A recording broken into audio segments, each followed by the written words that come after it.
So we define the world, yan, siguro in simple terms, since this course is trying to define the world, we try to parse the world, or we try to understand the world through this course.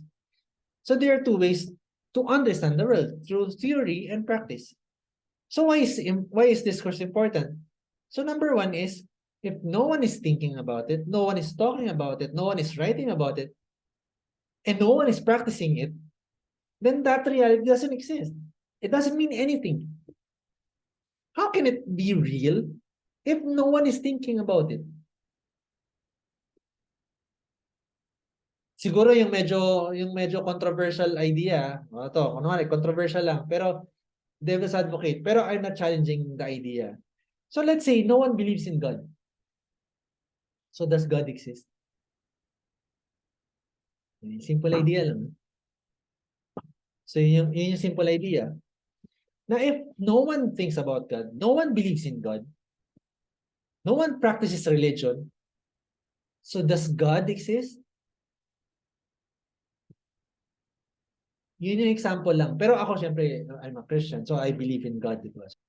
So, how do I apply this to photography? Ganun din. So, kung wala naman nagpo-practice or wala nagsasalita about Philippine photography, then it's just photography. Then, therefore, Philippine photography does not exist. So, that's one idea. But the other idea is that probably, theoretically, it hasn't been defined. Probably, sabihin natin, Tony, sabi mo 182 years nandito yung photography sa Philippines and no one can define it. Probably no one defined it theoretically, but I'm sure in 182 years, mayroong photographers na nag-practice ng Philippine photography. Hindi lang nila sinulat. And that's true. And that is true. Kaya nga, ang sinasabi ko nga na, discourse is not, these are not oppositions.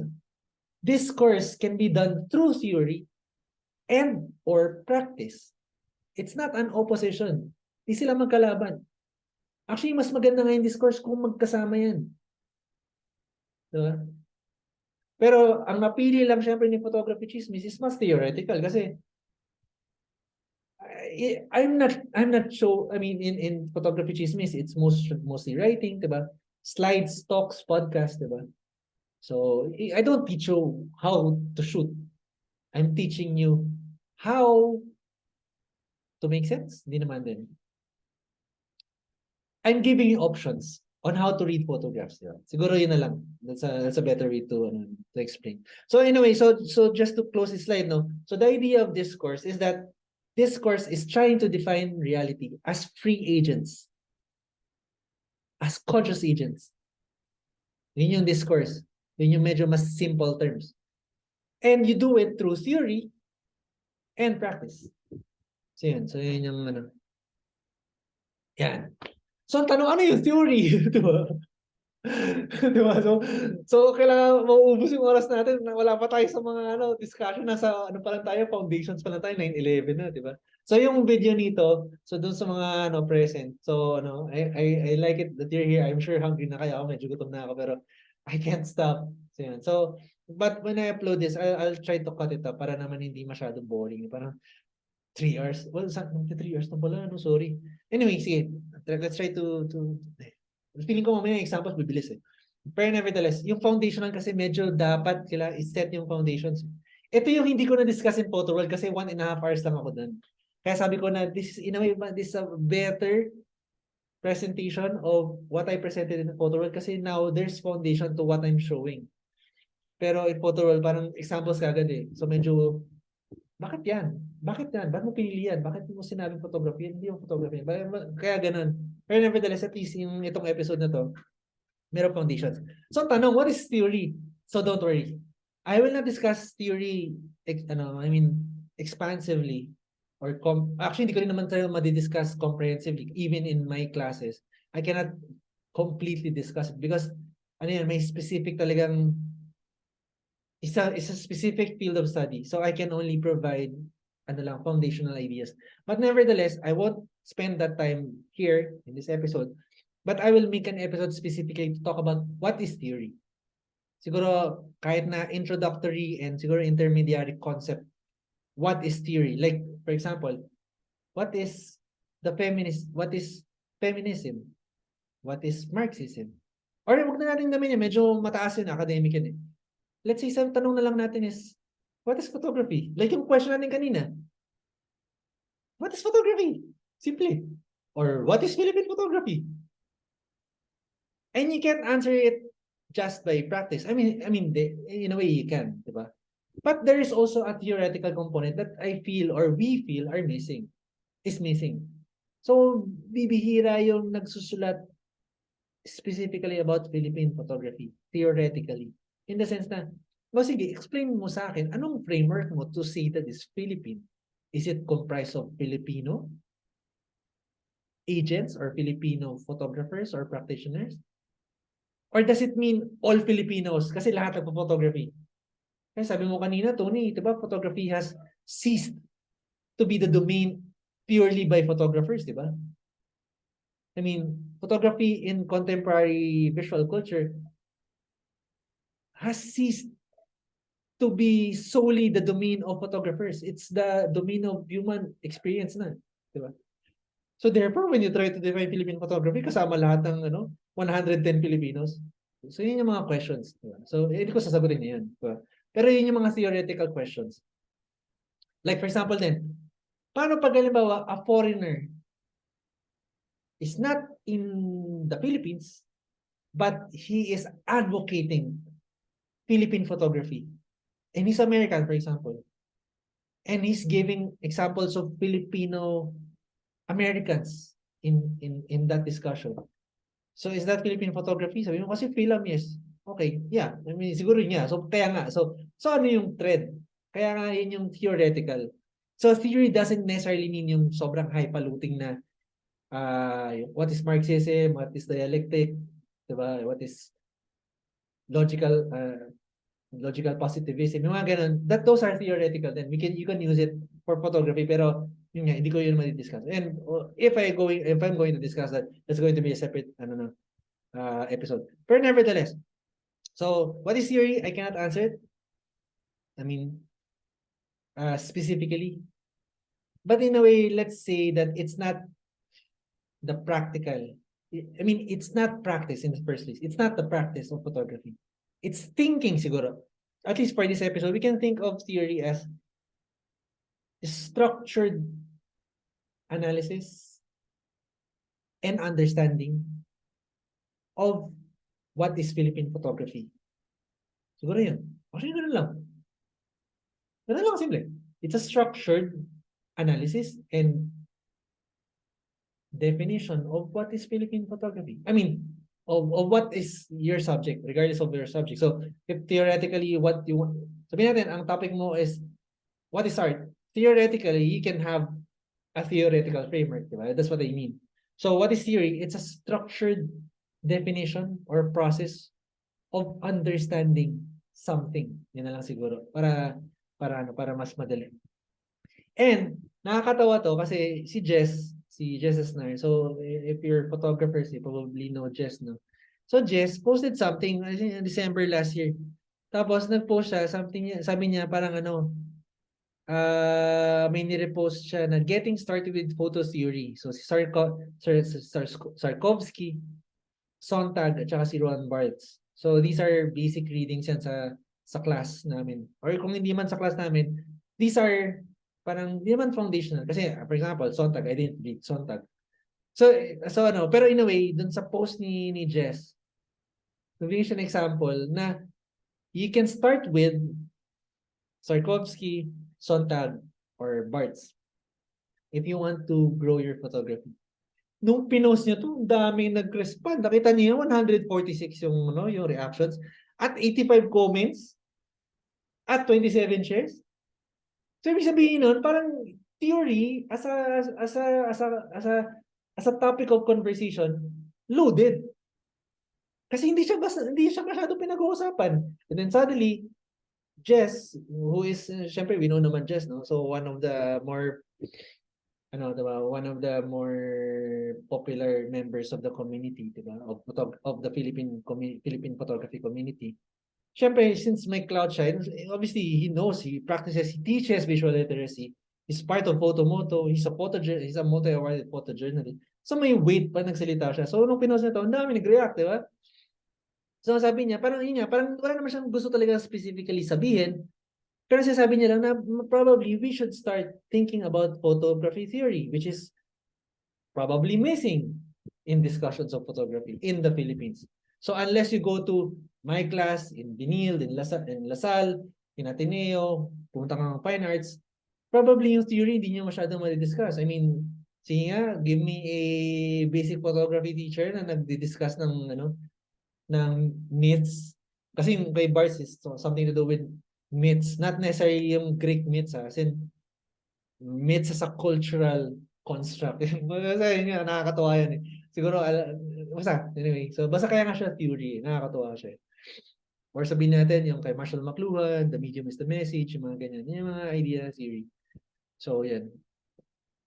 So, ngayon, yung mga nag-react, nakakatawa. Kasi, halo-halo. Halo-halo yung reaction. Kaya makikita mo rin yung mga perspective ng Filipino photographers. Kaya, ito example photography theory, although yung example na topic ni Jess, actually you will learn a lot from the current status of Philippine photography from the comments. Bakit? So yan. I mean, ito for example, si Ezra Akaya, no? So we also know Ezra naman, di ba? So yung kanya, parang he doesn't make a distinction, di ba? Sabi niya, so to anyone interested, I have some of these books. Let me know if you would like to borrow. So in a way, medyo na siya diplomatic, in a way, parang mas holistic siya, na parang to grow in photography, at least you have an idea of both, di ba? So siguro get yourself introduced to what are photography theories, di ba? So si Ezra, as a practitioner, and also I think he's also going to be a teacher, or he teaches photography, mas holistic. Kaya for him, I mean, sikat na ako ng photographer. I work for an agency. I work for Getty, and yet I still read books because that's part of it. That's part of the growth, diba? That's part of the growth of what is a photographer, diba? Especially for him, he's a professional photographer, so it's important for him. So it's interesting na holistic, no, holistic. So even a professional photographer may humility na to understand that theory can also help me grow. So yun yung interesting with him. So hindi niya insist na, hello, I mean, practitioner na ako. I mean, more than a decade na akong for professional. Kailangan ko bang theory? For him, accommodative, no? It's good. And then, so in a way, niligyan ko siya ng term ng media, no? A wise man. Pero meron ding isang comment naman si Ben Molina. Nakakatawa to si Ben. Pero, guys, nakita niyo yung photography ni Ben Molina. As in, mawawaw ka rin. So I'm labeling him the jester. But I'm not saying na kino-contradict niya yung theory. Actually, he was saying he was one of the first ones to comment na you should know theory. So I hope you don't misunderstand me using Ben as an example. So Ben is one of those people who's saying that you should know theory. So it will help you grow in photography. But then again, kinuha ko lang tong part ng comment niya kasi nakakatawa lang. So kaya I called him the jester kasi nakakatawa siya. I mean, sarcastic siya, derisive siya, pero there is wisdom in his comedy, in his sarcasm. So sinabi niya, photography is a white man invention. Just saying. So diba, I mean, for those who's listening to this, na recorded version, watch the video. Mas maganda, nakakatawa. Tapos naglagay siya ng picture ni Redford Whiteman. So, tapos, syempre joke yun. Tapos, he's trying to be sarcastic and comedic and parodic. Kasi nagpa-parody siya. And then, si Jess naman response niya, and so was electricity. So, ibig sabihin nun, kung nag-invento ng white, it doesn't mean na that's going to stop us from trying to learn it, diba? So, yun yung important idea dito na obviously, they both know it. Obviously, Ben knows it, pero he's trying to make a joke out of it, no? So, wag yung the thing with jesters, wag niyo siyang siseryosohin. He's wise. Kaya nga sinabi ko dito, the wisdom of Filipino photographers, if you see the richness of the community, kung maging open lang tayo, kung titigilan natin yung mga groupings sa photography community, It's so rich. I mean, you have these characters, and all of them are wise. They're good. They're practitioners. And yet, when they talk, there is a character, there is a style of explaining things. So in this case, si Ben, you know, ang galing niya. I mean, sinira niya nga ako ng mga photography videos eh. Na, ang galing yan. Pero ang point ko lang is, wag tayong mag-blind dun sa kailangan we have to be also wise. We have to be open to these commentaries. Now, yung sarcasm ni Ben, we shouldn't take that literally. Obviously, he knows that there shouldn't be a distinction of, for example, photography is a creation of the Guerre, who is French. Then therefore, as as people who are trying to fight colonization, we should throw the baby with the bath water, He's just saying na he's just making fun of it. And then yung response nga ni Jess, obviously he knows, pero he has to say it, di ba? So was electricity. Ang weird, no? In-explain ko yung joke, no? Kaya ang weird lang kasi yung mga nagpa-podcast, baka isipin nyo na parang talagang jester si Ben, no? You have to understand, jesters are able to be part of the court, not because they're stupid. Jesters were part of the court of the yung royalty, yung court of royalty, because they were wise. They are smart. Ewan ko kasi iba yung konsepto natin ng clown kasi, di ba? Yun yung iisip natin ng jester. But a jester, traditionally, are very wise people. Their wisdom nga lang is explained or expressed differently. They use sarcasm, they use jokes, parodies, comedy. Diba? For example, Shakespeare, diba? Diba?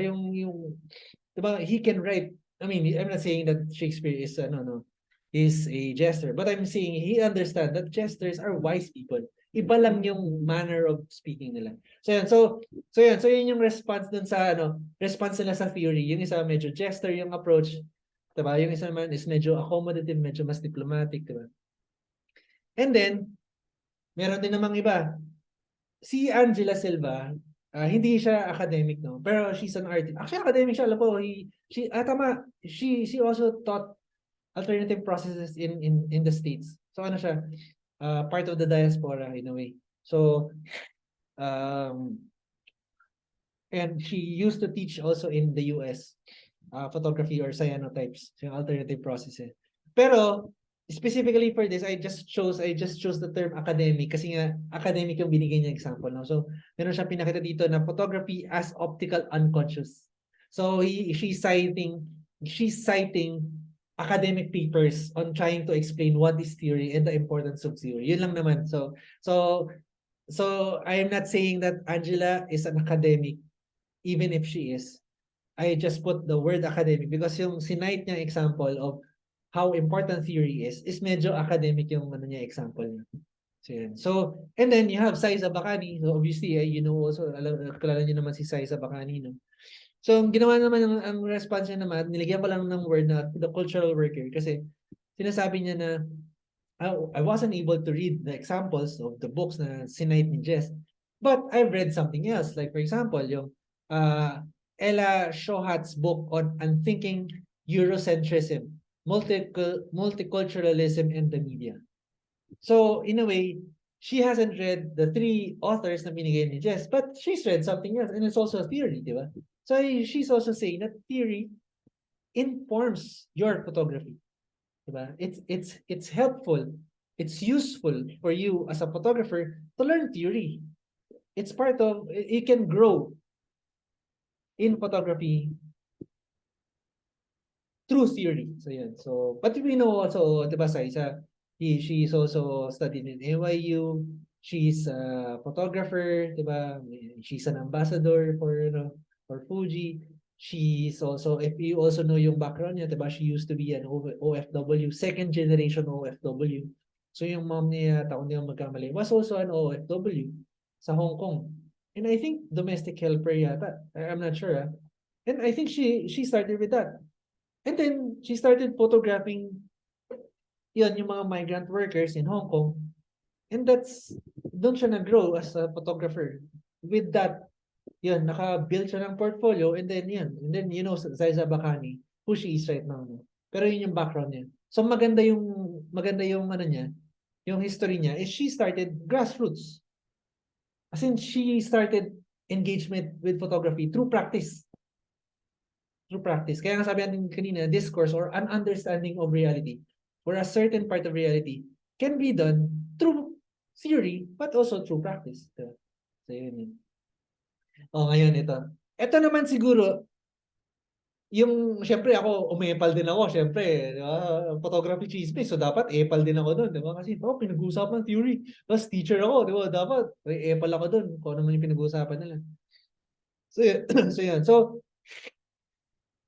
merong isang si Lester naman. So, Lester is a photographer, professional photographer yan. And before he used also to shoot for Cebu Pacific, mga in-flight magazine. Pero nevertheless, broad naman yung practice ni Lester, no? In-emphasize lang ni Lester na doing photography or understanding photography through practice is different from learning theory. So in a way, we can say na hindi niya naman kino-contradict yung purpose of theory. Hindi niya kino-contradict, but he's saying that probably in his context as a professional photographer, probably practice is more important in a way. If you read yung yung series of, ito lang tinanggal ko pero meron pa siya ibang comments no. Pero so when you look at this, in a way we can say na he's not discrediting theory. Obviously, he even said it na he's not discrediting theory. But as a professional practitioner that he earns his livelihood through photography, he finds more value to practice the business side. If he's going to read books about photography, it probably would be the business side of photography. So yun yung emphasis niya. He's not saying that theory is not relevant. He's just saying that in his context, probably practice, meaning doing it, learning through shooting, studio work, whatever, camera work, that is more productive. In a way, that's what he's saying. Na as a professional practitioner, meaning I earn from it as my livelihood, practice in the business, if I do read books about photography, probably he would get more value to reading business books about photography. So yun lang sinasabi, he's not contradicting. So kaya sabi ko dito, mas leaning siya towards practice. Ako naman si Epal, kasi nga photography chismis tayo, tapos teacher tayo, retired na tayo, so hindi tayo na masyado nagsushoot as much as compared to Lester, no? I mean, as compared to other members of the community. So I do not earn from photography as a shooter. I still shoot. Pero my livelihood is from I mean, I'm a retiree na, diba? I mean, I'm a retiree. The reason I'm teaching is not for the kita. Kung hindi ko lang mahal talaga yung photography. So, tinanggap ko yun kasi na-invite ako sa Binil. Kasi retired naman ako, wala na akong gagawin. So kaya sabi ko, sige, turo na ako, diba? Kasi wala akong gagawin eh. Anong gagawin ko, diba? Sayang naman yung alam ko, diba? Kung hindi ko naman sinasabi na mas marami ako alam. I'm just saying na meron naman akong alam na pwede kong i-share. Kaya I have photography chismis and now I'm teaching in college. So yun, so in a way, yung context ko as compared to Lester, medyo iba kasi he's leaning towards practice kasi nga, he earns from it. He's a professional shooter. So ako naman, I'm a professional teacher.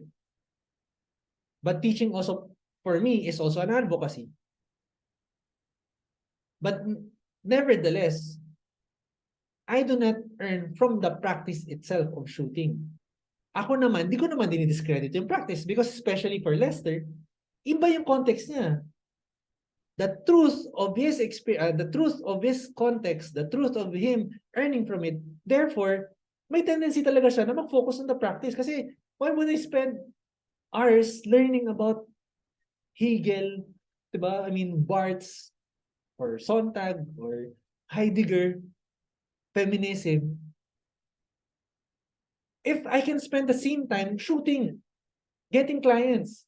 Diba? I mean, so you have to understand that iba yung context ni Lester. Pero since ako naman is iba yung context ko, so medyo theory leaning ako kasi I have photography chismis, I am a teacher. So obviously theory leaning ako. So ako naman si Epal, sabi ko, yun nga, isang comment ko lang na merong use ang theory. Lalo na kung formal education na. I mean, imagine kung communication arts student ka, or fine arts student ka, or multimedia arts student ka, and hindi nyo diniscuss yung theory about photography. Parang nagbayad, magkano binabayad mo sa tuition fee mo, tapos di ka man sinabi kung ano yung, what is feminism, diba? What is the social contract theory of photography, who is Walter Benjamin. Sayang, I mean, nagbayad ka, tapos di mo alam yun. Parang paglabas mo, parang nag-workshop ka lang, diba? I mean, not lang. Kaya nga, kaya baka naman ma-misconstrue na nilalang ko yung workshop. I'm just saying na theory leaning ako at my current reality. Because I'm also planning to shoot more, di ba? Or maybe shoot professionally. Pero as of now, mas theory leaning ako because of my context. I'm not trying to discredit, no? Kaya yun nga, kaya ako may photography chismis. Kasi pag may ganyang understanding among members of the community, let's talk about it. Hindi yung tipong mag-aaway tayo, magsisiraan tayo, diba? Kaya nga photography chismis kasi part of it is yun nga, I'm trying to observe yung ibang groups. Minsan territorial ang mga Filipino photographers, but nevertheless, it's not, I mean, part of it. Kasi ibang ano na yun, ibang episode na yun, yung chismis, story na chismis. Pero yun, so ako, theory leaning ako. So in a way, as you would have noticed, when I try to explain photography, di ba, may phenomenology, may epistemology, may cultural studies, may media studies, di ba? So yun, kasi dun, yun ang ano ko, context ko. So I'm not going to force it on you. If you want to read it or at least listen to me in my podcast at saka read from my page, then I'll be happy if I can help you grow, diba? Kung may kahit mapul ka konti. So yun, so that's I'm not going to impose, diba? So yun lang, medyo mas theory leaning ako. So kaya yun, si Epal, yun, comment din ako. So marami naman din nag-agree. Kaya nga, kasi ang point of view ko naman is that theory connects you as a photographer to other worldviews. Like for example, kaya nga nagiging issue ang gender representation sa photography kasi some photographers were never introduced to feminism. Kahit na yung basic idea of feminism, sabi natin gender equality na lang yan. Kahit wag na gamitin yung feminism. Yung idea of gender representation na lang. Actually, even yung equality is not iba rin yung idea of gender equality. Gender representation na lang. Yun na lang. So yung ganong konsepto, maraming older generation of photographers na pag-uusapan niya ba ba yan? I mean, babae lalaki ka, kung marunong mag-shoot, photographer ka, huwag natin pag-usapan kung babae ka. Kung di ka magaling, hindi ka magaling. Diba, ganun yung tingin minsan eh, diba? So, mamaya explain ko kung ano ba yung pinupoint ng mga nagko-comment about gender ideas about photography. Hello, 9:37 na. Nasa foundations pa lang tayo. Kailangan pala ito na lang yung theory, no? Kailangan pala ito na lang pala yung theory episode kasi diniscuss ko na yung part of it, no? Paano ba ito? Paano ko tatapusin ito? 3 hours na. 2.5 hours na pala. Okay. Pero nandiyan pa rin kayo. Siguro, anyway, sige. Okay. So yun. So ang point ko dito sa part na to is to create opposition between theory and practice in relation to discourse is a false dichotomy. Meaning, they are not oppositions. So yun. So theory and practice are not oppositions. They're distinct because in a way we can specify, we can define theory. We can also specify and define practice. So in that way, they are distinct. But they're not opposing ideas. So yun siguro yung nakakainis for some photographers or ibang mindset na parang theory, mas marunong ka mag-camera, kung may mata ka, hindi magaling ka. Ba't pa kailangan pag-aaralan yung mga theory na bakit gagaling ka ba pag binasa mo yung libro na yan? Diba may mga ganyan tao, diba? So, and usually these are photographers na magaling naman sila. Siguro, yun nga lang, in their life, in the course of their practice or engagement with photography, they didn't see value to theory and we cannot blame them. Diba? So we just have to extend patience in the sense na, not patience, baka sabihin na, paano mo pagpapasensyahan mas bata ka sa akin. Tagal-tagal ko na sa master photographer ako, tapos yung pagpapasensyahan mo, yung mga ganun mga ganun tao. So siguro na lang, let's try to understand na lang. So And we have to also give credit to them. I mean, in the first place, they didn't have training in theory, pero they became good photographers. And that's a proof of their point, di ba? Na probably you can have discourse. I mean, at least sa kanila kasi yung concept of discourse is also different. Pero discourse, ano lang yan eh, daldal lang yan. Ang tanong, marunong ka ba mag-shoot? Magaling ka ba mag-shoot? Kasi di ba yun din yung mindset minsan ng photographer. Puro ka dada about photography. Marunong ka ba mag-shoot? Discourse. Chismis, kwento-kwento. Anong mapapala mo dyan? Diba yun yun, diba? May mga mindset na ganun. So, we can't do anything about it. Iba rin kasi understanding nila about photography. So, they're more focused on the output and the camera and ideas of the pitik, diba? And the pulso, diba? Ganun sila may design. So, we can't blame them. So, it's okay. Kaya nga sabi sa inyo, rich talaga yung community. Sana maintindihan lang din talaga ng mga tao sa community na ang astig ng ng photography community if we just try to understand each other. Anyway, so yun.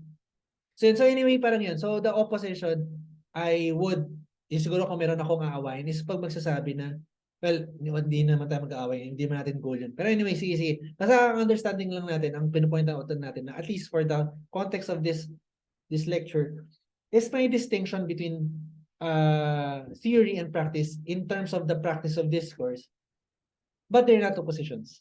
Diba? So, kay Lester, mas leaning siya through practice. Ako naman, mas leaning ako to theory.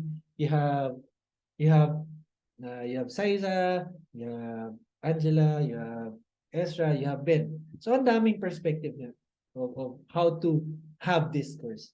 Ayan, so kaya going back now. So so kung if we're going to discuss further on theory, I'll have an episode na lang separate. So malalim din kasi or at least malawak na lang, hindi na we'll try not to make it too malalim. We'll try to make it malawak para at least may idea tayo na ano ba yung theory. So yeah. So natas ngayon pala ako mag-introduce ng pangalan ko, no. So for those who are listening to this podcast, na first time na makikinig ng podcast, to the millions and millions of subscribers and diba? And followers of Photography Chismis. So my name is Anthony Cuesta. So this is me. So if you're watching this in YouTube, I will not describe na lang the photo, no, just look at it in the slides. So this is me. My name is Anthony Cuesta. If you don't